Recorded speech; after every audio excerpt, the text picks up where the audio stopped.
प्रिय विद्यार्थियों, आज पुनः इस नई कक्षा में आपका स्वागत है। आज हम वेद विषय का अध्ययन करेंगे। संस्कृत साहित्य का आलोचनात्मक विश्लेषण, BSKC 102, खंड 1, वैदिक साहित्य, इकाई सूत्र साहित्य और वेदांग परिचय। मैं प्रोफेसर सत्यपाल सिंह, संस्कृत विभाग दिल्ली विश्वविद्यालय में कार्यरत हूँ और आज आपके साथ वेदांग के एक विषय पर चर्चा करूँगा। जो आज हमारा अध्ययन का चर्चा का विषय रहेगा वह रहेगा निरुक्त वेदांग। जैसा कि हम अपनी पिछली कक्षाओं में चर्चा करते रहे हैं कि भारतीय मनीषियों ने जो ज्ञान विज्ञान का विकास किया वह वैदिक साहित्य और जो हमारी चार संहिताएं हैं उनके चारों तरफ हुआ। वैदिक साहित्य के जो क्रियापरक अर्थात कर्मकांड परक जो ग्रंथ हैं उनके लिए जो महत्वपूर्ण रचनाएं की गई वे कल्प हैं, जिसमें काल गणना, खगोलीय पिंडों की गति और उनसे पड़ने वाले प्रभावों के पूर्व ज्ञान के लिए जो महत्वपूर्ण ग्रंथ हैं वो ज्योतिष और कल्प हैं। इसी प्रकार कहा जा सकता है कि वेद को समग्रता से समझने के लिए भारतीय मनीषियों ने जो प्रयास किए उन्हें विषय की दृष्टि से 6 भागों में बांटा और वो षड वेदांग के नाम से जाने गए। षड वेदांग क्रमशः शिक्षा, व्याकरण, निरुक्त, कल्प, छंद और ज्योतिष इन नामों से जाने जाते हैं। यदि हम यहाँ ध्यान से देखें तो इनमें जो पहले 3 वेदांग हैं वो भाषा से संबद्ध हैं। पहला शिक्षा जो है वो वर्णोच्चारण की विधि, उनके उच्चारण का प्रकार, उनके उच्चारण में होने वाले प्रयत्न, इनकी चर्चा करता है। ध्वनियों को कैसे हम उत्पन्न करते हैं, भाषा की उत्पत्ति कैसे होती है, उनसे अर्थ किस प्रकार श्रोता के पास पहुंचता है, ये सारी चर्चाएं, ये सारे विषय शिक्षा के हैं। दूसरा वाक्य संरचना से संबद्ध जो ग्रंथ है वह व्याकरण है।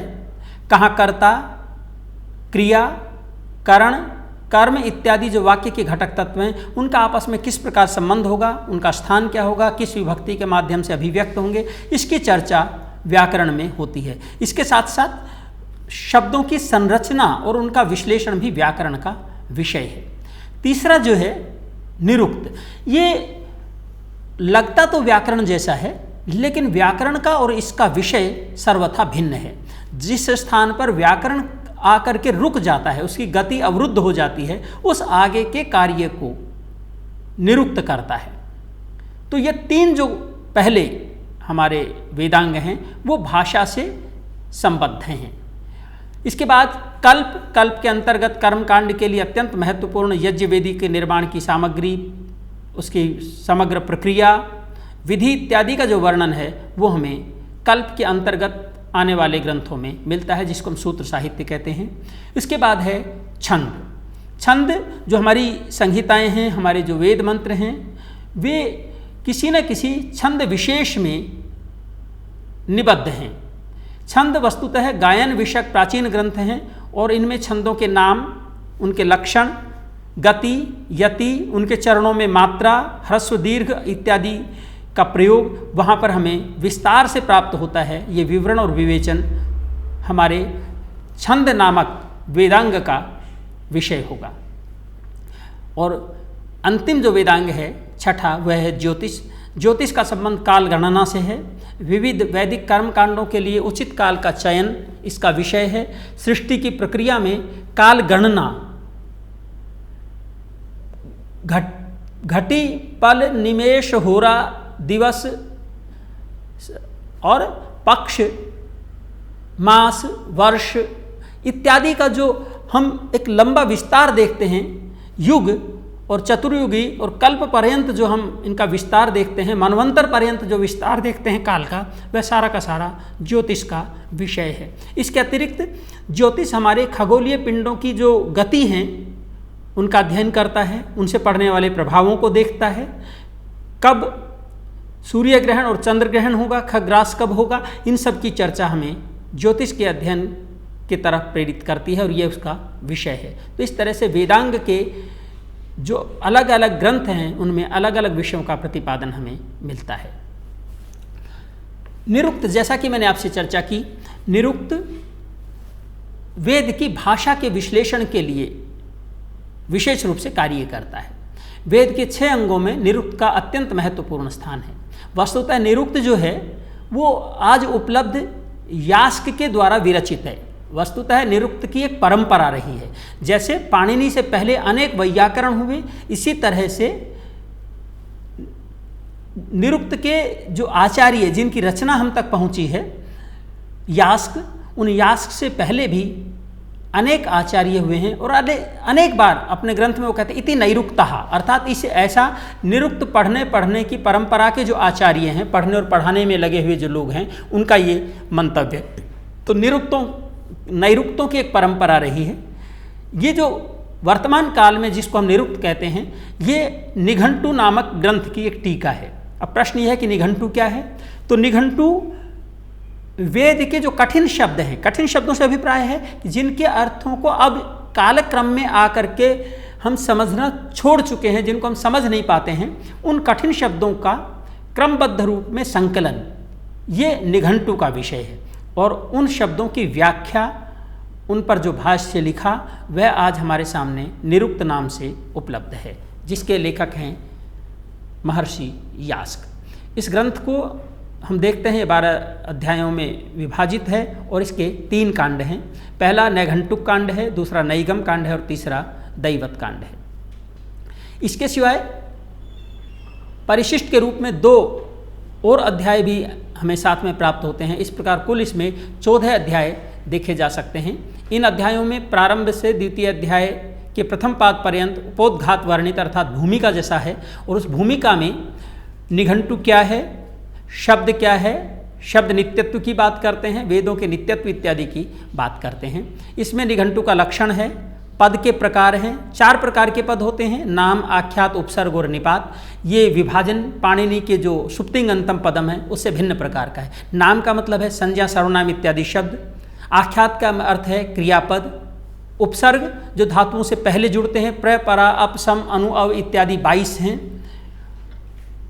और निपात वे शब्द हैं जो कभी नहीं बदलते हैं, अव्यय की प्रकार के वे शब्द होते हैं। तो इस प्रकार से 4 प्रकार का विभाजन पदों का हमें निरुक्त में मिलता है। इसके बाद निरुक्तकार एक बहुत विशेष चर्चा करते हैं, वो है भाव विकार। भाव का मतलब है स्थिति। संसार में कोई भी वस्तु स्थायी नहीं है। जो चीज़ पैदा हुई है उसको नष्ट होना ही है। गीता का भी सिद्धांत यही है। ध्रुवम जन्म मृतस्य च, जो मरा है उसका जन्म होगा और जो उत्पन्न हुआ है उसका विनाश भी होगा। लेकिन ये विनाश एकाएक नहीं होता, इसका एक क्रमिक विकास है। तो उसकी चर्चा षड भाव विकार के रूप में हमें यहाँ पर मिलती है। इसके बाद एक और सिद्धांत हमें मिलता है। कुछ आचार्यों का मानना है कि जितने भी शब्द हैं सबका मूल धातु होता है, ऐसा मानना है। कुछ आचार्यों की इसकी चर्चा भी वहाँ है। और वहीं पर वेदों की सार्थकता, मंत्रों की सार्थकता और अनर्थकता के संबंध में भी चर्चा की गई है। निरुक्त के प्रयोजन क्या हैं, इसकी चर्चा, निर्वचन के सिद्धांत क्या है, इनका विवेचन हमें इन अध्यायों में मिलता है। निरुक्त का जो मुख्य कार्य है वह है कठिन शब्दों का निर्वचन करना या निरुक्ति करना। व्याकरण शब्दों की सिद्धि प्रक्रिया का प्रदर्शन करता है। जैसे पठति शब्द हम लें तो उसमें हम कहेंगे पठ धातु है और तिप प्रत्यय है। रामात शब्द लेंगे तो हम उसमें कहते हैं राम शब्द है और आत उसमें प्रत्यय दिखाई देता है। या ngसी है, ngसी के स्थान में आत आदेश होकर के रामात शब्द बना है। तो इस प्रकार हमें शब्दों का विश्लेषण प्रकृति प्रत्यय के रूप में जो दिखाई देता है वह व्याकरण का विषय है। जबकि निरुक्त बिल्कुल अलग तरह की बात करता है। वो प्रसंगगत अर्थ को मुख्यता देता है। उसके यहाँ शब्द संरचना गौण हो जाती है। शब्द तो है लेकिन उसकी संरचना उसके लिए महत्वपूर्ण नहीं है। उसमें प्रकृति क्या होगी, उसमें प्रत्यय क्या होगा, इसका वो ध्यान बिल्कुल नहीं देते हैं। वो तो हमेशा अर्थ पर ध्यान देते हैं। इसी निर्वचन के सिद्धांतों की चर्चा करते हुए निरुक्तकार कहते हैं अर्थ नित्य परीक्षित है। जब भी आप निर्वचन करते हैं तो वहाँ आपको हमेशा अर्थ की परीक्षा पहले करनी चाहिए।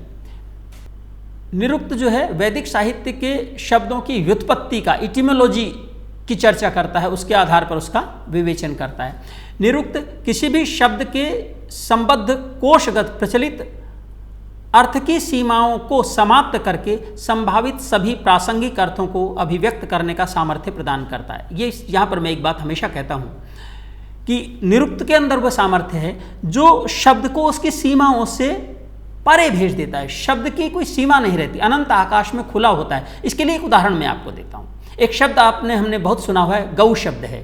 तो गौ शब्द का अर्थ होता है सामान्य हमारी भाषा में गाय, लेकिन जब हम उसका निर्वचन करते हैं गच्छति इति गो, जो गमन करता है उसको गाय कहते हैं। इस अर्थ के अनुसार तो हम मनुष्य भी जो गमन करते हैं उसको गो कहा जा सकता है। जो पृथ्वी अपने अक्ष पर जो गतिशील है, जो गमन कर रही है, उसको गो कहा जा सकता है। जो आकाशीय पिंड हैं, जो सेलेशियल बॉडीज हैं, ग्रह नक्षत्र तारे इत्यादि हैं, वो भी गमनशील हैं, गतिशील हैं, उनको भी गो कहा जा सकता है।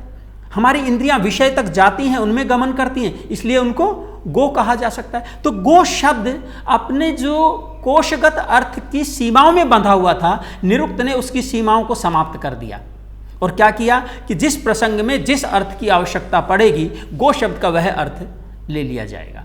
तो इस तरह से निरुक्त का विशेष कार्य जो है वो ये है कि वह अर्थ की संभावित सीमाओं को समाप्त करके प्रसंगगत अर्थों की अभिव्यक्ति का सामर्थ्य उनको प्रदान करता है। जहाँ व्याकरण वेदों के कठिन शब्दों की व्याख्या करने में असमर्थ हो जाता है, वहाँ निरुक्त का कार्य प्रारंभ होता है। यही कारण है कि वेद का अर्थ समझने के लिए निरुक्त सर्वाधिक महत्वपूर्ण ग्रंथ है। जितने भी भाष्यकार हुए हैं उन्होंने निरुक्त को अत्यंत महत्वपूर्ण साधन माना है वेदों की व्याख्या में। स्वामी दयानंद ने जो पठन पाठन की विधि सत्यार्थ प्रकाश में कही है, उसमें निरुक्त को विशिष्ट स्थान दिया है वैदिक अध्ययन के लिए। अब प्रश्न ये है, क्या निरुक्त को हम सीधे सीधे समझ सकते हैं? तो कहना यह है कि नहीं, निरुक्त से पहले हमें व्याकरण का ज्ञान आवश्यक है। क्यों? क्योंकि निरुक्त व्याकरण के आगे के चरण का अध्ययन है। इसलिए जो व्यक्ति पठती नहीं जानता है, गच्छति नहीं जानता है, गच्छति इति गो, गमेर डो से, गम धातु से डो प्रत्यय का विधान उसकी समझ में नहीं आएगा। इसलिए व्याकरण जो है उसका जानना, उसके ज्ञान का होना अत्यंत आवश्यक है। जिसे व्याकरण शास्त्र का ज्ञान नहीं है वह निरुक्त का ज्ञाता नहीं हो सकता। इसलिए यास्क ने स्वयं कहा है, अवैयाकरण के लिए निरुक्त नहीं है, ना वैयाकरणाय, ऐसा उनका संकेत है। इसी प्रकार निरुक्त वेदों के कठिन शब्दों की व्याख्या करने वाला शास्त्र है। यास्क ने तो इसे व्याकरण का पूरक भी माना है। वे कहते हैं तदिदम विद्यास्थानम, ये एक स्वतंत्र विद्या का स्थान है, स्वतंत्र अध्ययन का विषय है। लेकिन व्याकरण से कार्त्स्न्यम, ये व्याकरण की कार्त्स्न्य, कार्त्स्न्य का अर्थ होता है पूरकता, उसको पूरा करने वाला है। अब हम किस तरह से एक सामान्य अर्थ को देने वाला शब्द विशिष्ट अर्थों को अभिव्यक्त करने में समर्थ होता है, यह निरुक्त का एक वैशिष्ट्य है। एक शब्द हमने पढ़ा है आचार्य। सामान्य रूप से कोश में हम उसका अर्थ देखेंगे तो आचार्य का अर्थ होता है जो हमें कक्षा में पढ़ाता है। गुरुकुल में जो एक अध्यापक है उसको आचार्य कहते हैं, या जो चारों वेदों का अध्ययन करता है उसको पढ़ाता है, उसको आचार्य कहा जाता है। ये कोशगत अर्थ है, डिक्शनरी का मीनिंग है। लेकिन निरुक्तकार कहते हैं कि नहीं, आचार्य शब्द का अर्थ बिल्कुल अलग है। आचारम ग्राहयति, आचार्य वह है जो आचरण को ग्रहण कराता है, जो अपने शिष्य को आचरणवान बनाता है, वह आचार्य है।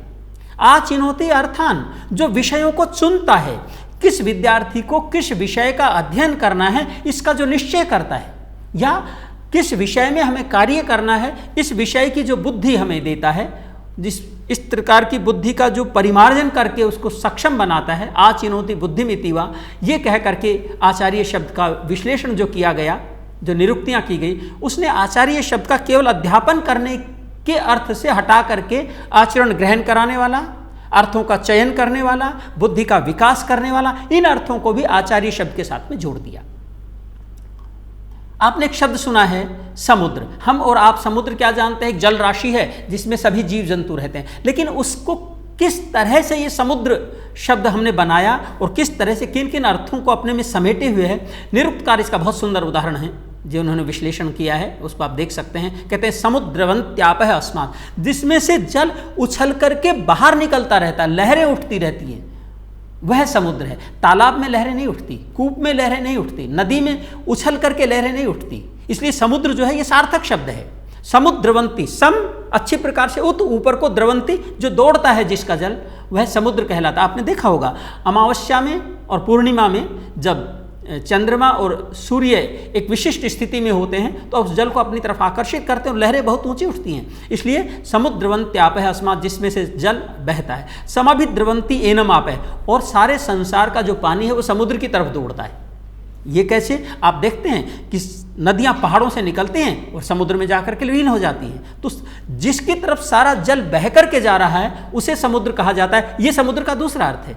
तीसरा है सम्मोदन्ते अस्मिन् भूतानि, इसमें जो जलीय जंतु हैं वो प्रसन्न रहते हैं। अनेक प्रकार के जल जंतु हैं, मछली, अनेक प्रकार की मछलियां हैं, अनेक प्रकार के घोंघे हैं, अनेक प्रकार के ऐसे क्रीचर्स हैं, प्राणी हैं जो जल में रहते हैं। सम्मोदन्ते, वो जब जब जल में रहते हैं तो उनको, केकड़े हैं और बहुत सारे हैं, तो उन सबको हम देखते हैं तो वो आनंदित होते हैं। तो सम्मोदन्ते अस्मिन् भूतानि, जिसमें प्राणी जो हैं वो खुश होते हैं। और उनकी ही बात क्या करें, हम और आप भी तो समुद्र के किनारे जाकर समुद्र में स्नान करके खुश होते हैं, तो सभी प्राणी जिसमें जाकर के आनंदित होते हैं उसको समुद्र कहा जाती है। फिर कहा है समुद्को भवति, जिसमें उदक जल भरा होता है। समुन्नति वा, जो ऊपर की तरफ उठता है। ये समुद्र शब्द के अर्थ हैं जो हमें आपको कोश में नहीं मिलेंगे, इनको हम जान सकते हैं केवल निरुक्त के माध्यम से। ये निरुक्त का वैशिष्ट्य है। एक और शब्द हम लेते हैं, हृदय शब्द आपने पढ़ा होगा। हृदय शब्द का अर्थ है सामान्य रूप से हार्ट, लेकिन हृदय शब्द अपने आप में बड़ा बारीक एक अर्थ देता है जो हृदय के विविध पक्षों को अभिव्यक्त करता है। हृदय कस्मात्, हृदय को हृदय क्यों कहते हैं? इसलिए कहते हैं कि उसमें ह्री धातु का अर्थ भी आ जाता है, दै शब्द से दा धातु का अर्थ भी आ जाता है और यह शब्द से या धातु का अर्थ भी आ जाता है। ह्री धातु का अर्थ है हरण करना, ले जाना। दै का अर्थ होता है दा धातु से देना और या का अर्थ होता है गति करना। हृदय के तीन ही फंक्शन हैं, तीन ही कार्य हैं। हरति, जो सारे शरीर से, संपूर्ण शरीर में से रक्त को अपनी तरफ आहरण करता है, खींचता है। फिर उसको प्यूरिफाई करके ददाती, सभी जगह वो उसको वापस दे देता है, लौटा देता है। और याति, हमेशा वाइब्रेट करता है, गति करता है। ये अर्थ हृदय का निरुक्त ही दे सकता है, अन्यत्र हमें यह अर्थ प्राप्त नहीं हो सकता। एक और शब्द मैं आपको बतलाता हूँ। रात्रि शब्द आपने सुना है। रात्रि का मतलब हमारे और आपके लिए तो है कि अंधेरा हो गया है, रात हो गई है, लेकिन नहीं। रात्रि शब्द को निरुक्तकार कहते हैं। रात्रि को रात्रि क्यों कहते हैं? रात्रि कस्मात्, कहते हैं प्ररमयति भूतानि नक्तन चराणि, जो रात में चलने फिरने वाले जो प्राणी हैं, जैसे चमगादड़ हैं, उल्लू है, इनको प्ररमयति, इनको प्रसन्न करता है। उपरमयति इतराणि, जो दूसरे प्राणी हैं उनकी गतिविधियों को रोक देता है। हम देखते हैं कि जितने पक्षी, पशु इत्यादि हैं, रात में आकर के शांत हो जाते हैं, अपने अपने घोंसलों में, अपने अपने स्थानों पर पहुंच जाते हैं और वो ध्रुवीकर होते हैं, उनको स्थिर कर देते हैं। रातेर्वा स्यात् दान कर्मण है, जो आपके थके हुए शरीर को एक नई ऊर्जा देता है, उसे रात्रि कहते हैं। रात्रि आपको हमेशा देती है। और प्रदीयन्ते अस्याम अवश्याया, और जो आपको रात में ओष देती है। आप देखते हैं दिन में कभी ओष नहीं पड़ती, रात में ओष पड़ती है। ये रात्रि शब्द से सारा के सारे अर्थ अभिव्यक्त होते हैं, जो कि वहाँ पर आपको स्पष्ट रूप से, प्रायोगिक रूप से दिखाई देते हैं। तो ये निरुक्त का वैशिष्ट्य है, जो शब्दों को इस तरह से विश्लेषित करता है कि हम उन डिक्शनरी के मीनिंग से, जो कोशगत अर्थ है, उससे अलग हट करके, उससे आगे बढ़ करके विशिष्ट अर्थों को प्राप्त कर पाते हैं। और यही कारण है कि वेद में जो शब्द हैं वो सारे के सारे यौगिक शब्द हैं। सारे का मतलब प्रायः, नॉट ऑलवेज, हमेशा के लिए नहीं कहता, लेकिन ज़्यादातर ऐसे हैं, क्योंकि हर प्रसंग में उनका अर्थ भिन्न प्रकार का होता है। एक ही शब्द दो प्रसंगों में भिन्न भिन्न अर्थों को देने वाला होता है, और ये अर्थ हमें केवल प्राप्त हो सकता है निरुक्त के माध्यम से। अब आते हैं निरुक्त का प्रतिपाद्य विषय क्या है। तो निरुक्त के अनेक विषय हैं। निरुक्त में अनेक विषयों का विवेचन हुआ है, जैसे कि अभी हमने चर्चा की थी, नाम, आख्यात, उपसर्ग, निपात, इनका विवेचन है।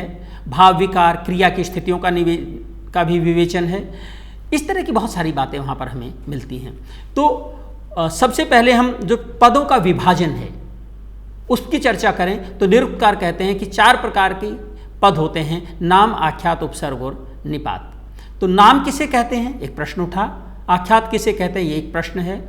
तो वहीं पर निरुक्त में कहते हैं तत्र एतन नाम आख्याते और लक्षणम प्रदिशन्ति, ऐसा कह करके वो कहते हैं भाव प्रधानम आख्यातम सत्व प्रधानानि नामानि। बड़ा सटीक है।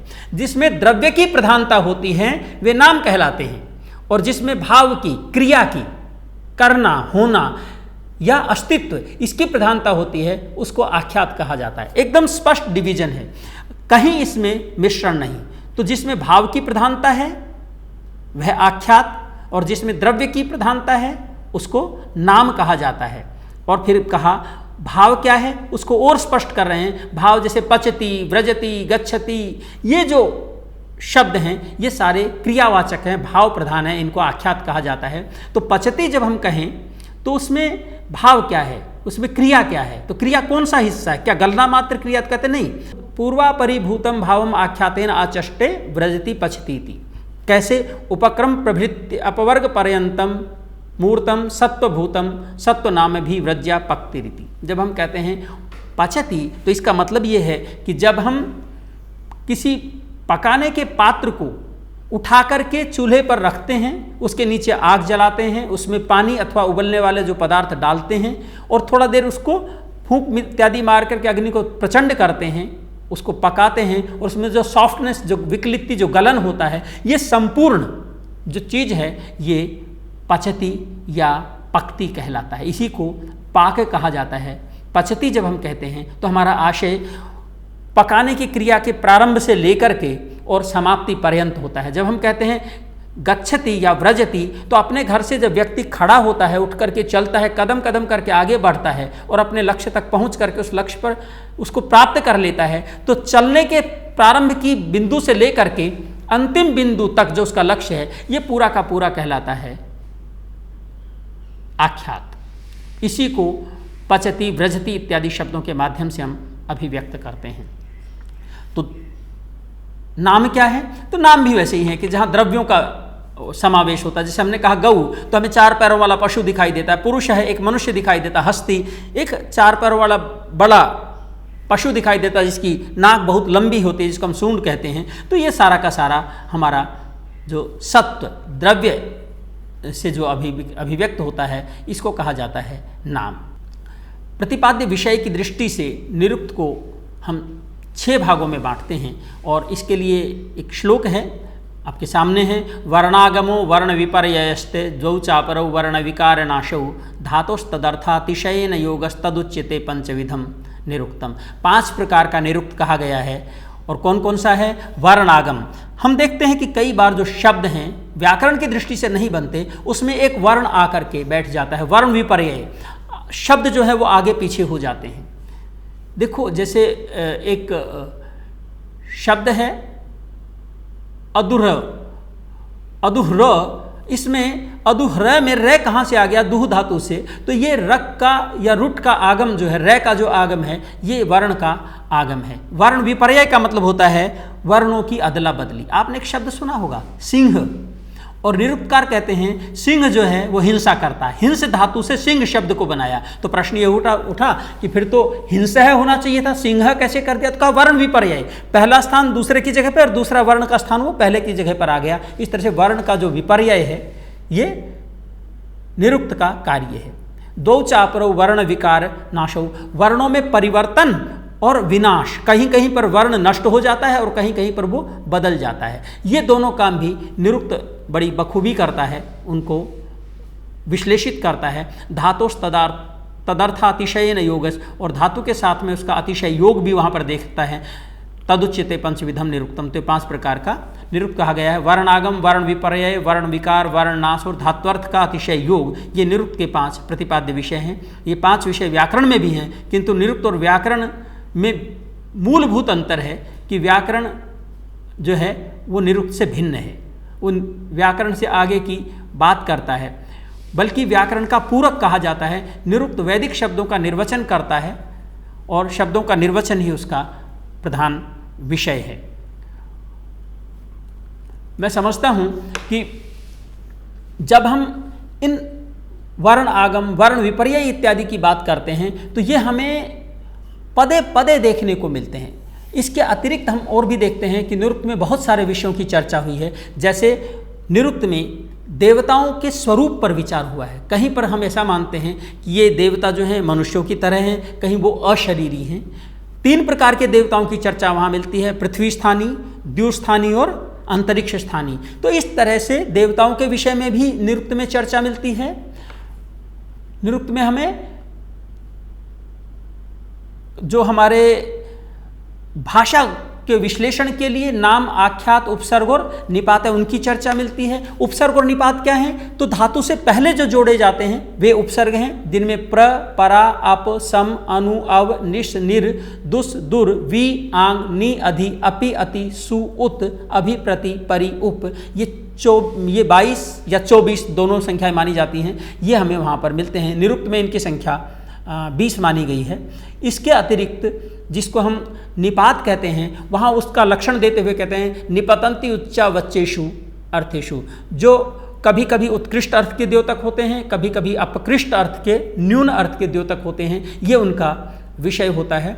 वो निर्वचन के सिद्धांतों की बात भी करते हैं कि हम किसी भी शब्द का जब निर्वचन करते हैं तो ऐसे उठा करके नहीं कर सकते, हमें उसको 3 चीज़ों पर विशेष ध्यान देना है। अर्थ नित्य परीक्षित है, हमें पहले उसके अर्थ को जानना चाहिए। दूसरा, प्रसंग, नैक पदानि निर्ब्रूयात्, प्रसंग से हटा करके कभी भी किसी शब्द की व्याख्या नहीं करनी चाहिए। और ये बात सामान्य व्यवहार में भी प्रचलित होती है। नहीं, इससे क्या होगा? अर्थ का अनर्थ हो जाएगा। तो प्रसंगगत अर्थ को ही हमें स्वीकार करना चाहिए। नैक पदानि निर्ब्रूयात्। फिर कहा एक पदानि निर्ब्रूयात्, कभी शब्दों के समूह का निर्वचन नहीं करना चाहिए, एक एक पद का स्वतंत्र रूप से ही निर्वचन करना चाहिए। और ग्रहण कौन सा करना चाहिए? उस अर्थ को ग्रहण करना चाहिए जो अर्थ हमारे प्रसंगगत अनुकूल हो। तो इस तरह से हम देखते हैं कि निरुक्तकार ने वेद के जो कठिन शब्द हैं उन शब्दों के विश्लेषण के लिए जो पद्धति दी है वो अत्यंत महत्वपूर्ण है। व्याकरण जहाँ अपना काम समाप्त कर देता है या व्याकरण का जहाँ असामर्थ्य होता है, उस स्थान पर जाकर के हमें निरुक्त सहयोग करता है और निर्वचन के माध्यम से हम वेद के जो वास्तविक अर्थ हैं उन तक पहुंच सकते हैं। इसलिए निरुक्त का जो वेदांगत्व है वो सर्वथा सही है और हम उसको आगे इस तरह से पढ़ते रहें तो वेदों की जो व्याख्याएं हैं वो अक्षुण्ण भाव से आगे चलती रहेंगी। धन्यवाद।